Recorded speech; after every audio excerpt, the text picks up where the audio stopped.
Happy Friday, y'all! I hope you had a great week and learned a lot about writing and procedural writing and writing things in step-by-step order. Today we will model how to make cereal using the sequential order, and we're going to do that by making a connection to the procedural text of how to make a bowl of cereal. This is important so that we can become better writers. Remember our procedural text anchor chart. It tells us how to do something step by step. It tells you what you need. It tells you what to do.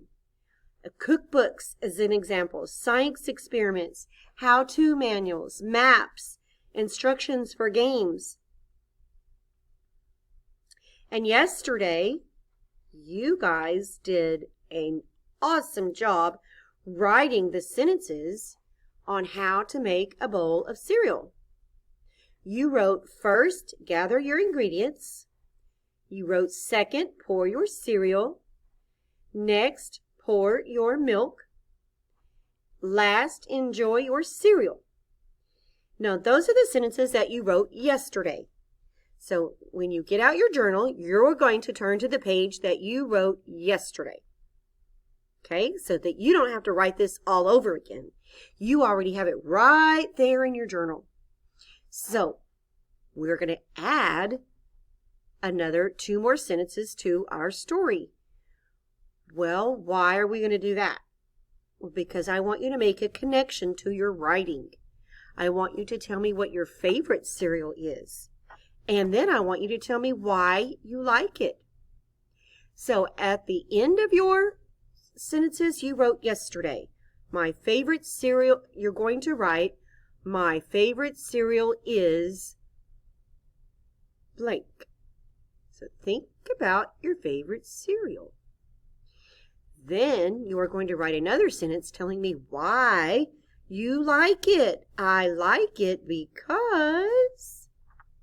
Why? So tell me why you like your favorite cereal. This you already wrote yesterday. You're just going to add to it to make your story more interesting and make a connection to your writing. So you will say, my favorite cereal is blank. I like it because blank. Okay? 2 sentences today. Make sure that you have your name and date at the top from yesterday, that you write on the lines across the page, that you write in your best handwriting, that you use finger spaces between your words, that you use capitals at the beginning and for names of people or names of cereal. Remember, names of things begin with a capital letter. This cereal begins with a capital letter because that's the name of the cereal. Okay? Multigrain, toasted O's. Okay? That's probably not your favorite, right? But your favorite cereal also needs to begin with a capital letter because that's the name of the cereal. You also need to make sure you have a period at the end of both of your 2 new sentences. You can double check and make sure you have them at the end of the sentences you wrote yesterday, but definitely make sure they are there today for the 2 sentences that you are writing today. So let's go back and review what we did today. Well, we talked about our procedural text anchor chart. It tells us, procedural text tells us how to do something step by step. It tells us what we need. It tells us what to do. And some examples are cookbooks, how-to manuals, science experiments, maps, game instructions. Then we pulled out our journal and we turned to the page where we wrote our sentences on how to make a bowl of cereal in sequential order. That means we wrote them in the correct order, step by step. And then we added 2 more sentences to make a connection to our writing by telling me what your favorite cereal is and why you like it. I like it because. So you could say something like, my favorite cereal is multigrain toasted O's.